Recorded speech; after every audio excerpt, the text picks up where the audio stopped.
Assalamualaikum warahmatullahi wabarakatuh. Perkenalkan, nama saya Miftahul Kinaya dari Bilingual Kelas Ilmu Pemerintahan. Di sini saya akan membahas jurnal yang berjudul Kekerasan Verbal pada Media Sosial Facebook ditinjau dari perspektif penyimpanan kesantunan bahasa. Yang pertama yang akan saya bahas yaitu adalah etika berbahasa. Menjadi isu yang kurang mendapat perhatian di media sosial. Salah satu contoh relevan yaitu penggunaan bahasa yang telah menjadi pola berbahasa ke arah yang negatif. Penelitian ini menggunakan pendekatan kualitatif. Permintaan manusia terhadap teknologi meningkat dari waktu ke waktu. Salah satunya teknologi informasi dan komunikasi yang berkembang begitu cepat, yaitu internet. Kebutuhan manusia akan internet sudah menjadi hal yang sangat diperlukan dalam kehidupan sehari-hari. Internet dulunya hanya sebagai sarana penyampaian informasi kepada masyarakat. Kini telah menjelma menjadi sebuah kehidupan yang sekunder dengan adanya berbagai jenis media sosial. Sehingga bukan sekedar bertatap muka secara langsung dengan individu lainnya, melainkan komunikasi melalui sosial media pun sudah menjadi hal biasa di kalangan masyarakat. Bahkan menjadi pilihan utama sebagai media komunikasi yang luas untuk digunakan. Keberadaan jaringan internet dan media sosial juga memberikan banyak dampak di berbagai bidang kehidupan, tidak terkecuali bahasa. Kehidupan manusia tidak lepas dari komunikasi, tentunya membutuhkan berbagai cara untuk berbahasa. Jika tata bahasa tidak sinkron dengan nilai budaya, berarti akan menghasilkan pengaruh yang buruk karena cara untuk berkomunikasi itu hanya sekedar mengirimkan pesan, namun juga mengandung unsur-unsur budaya yang berlaku di dalam masyarakat. Oleh karena itu, dibutuhkan suatu sopan santun dalam berbahasa, yang beridentifikasi sebagai bangsa yang berpegang terhadap norma-norma kebudayaan yang baik. Salah satu contoh relevan dari kasus fenomena yang ada, yakni penggunaan bahasa dalam media sosial Facebook yang telah mengubah pola berbahasa, sehingga minimnya penggunaan bahasa Indonesia dengan baik dan benar, juga santun. Dapat dilihat efek positif yang dihasilkan dengan asumsi bahwa kehadiran Facebook memfasilitasi komunikasi masyarakat.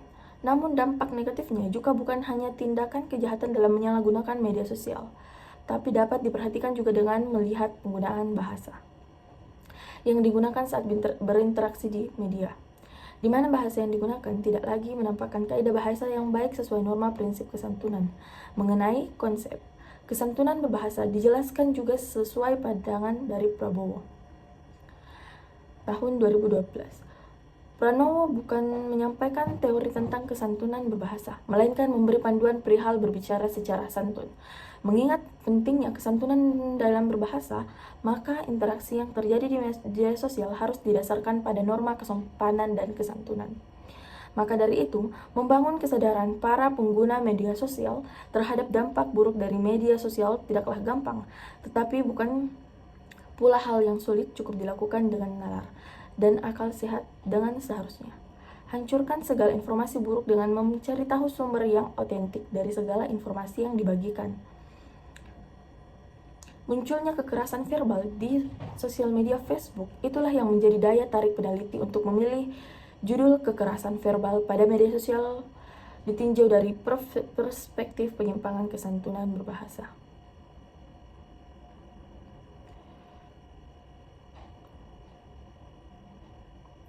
Facebook tergantung pada konteks percakapan. Hal itu dapat digambarkan sebagai kekerasan dalam komunikasi.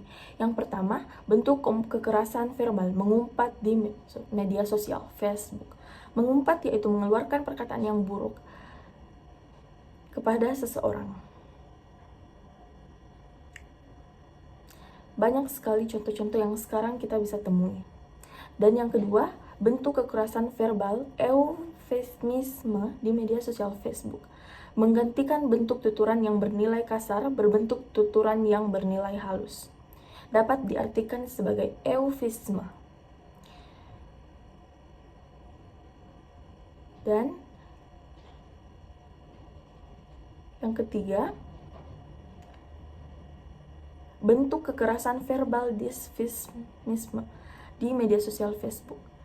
Perkataan dengan konotasi yang kasar, negatif, tidak sopan, menyinggung dan menyakiti perasaan orang lain.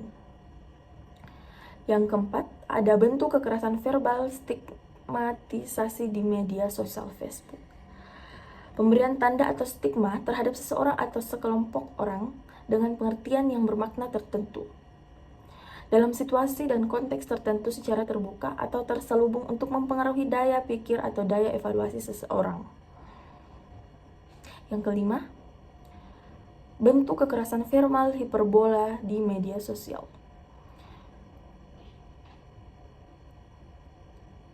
Dan yang keenam, bentuk kekerasan verbal asosiasi pada binatang di media sosial Facebook. Digunakan untuk memaknai sesuatu dengan cara membandingkan dengan objek lain yang memiliki kesamaan sifat, tetapi objek yang dijadikan pembanding memiliki arti dan bentuk yang berbeda. Kesimpulannya, sesuai hasil dan pembahasan penelitian dapat ditarik sebuah kesimpulan bahwa kekerasan verbal yang terjadi pada media sosial Facebook beraneka ragam.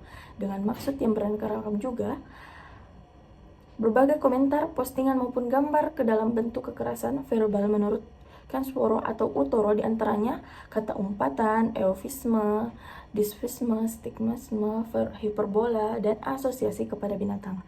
Hal itu terjadi karena kurangnya kesadaran pengguna sosial media dalam beretika ketika membagikan, menanggapi informasi yang didapatkan di media sosial Facebook atau media lainnya, sehingga menyebabkan para pengguna di media sosial Facebook berperilaku menyimpang, dan perilaku menyimpang yang sering muncul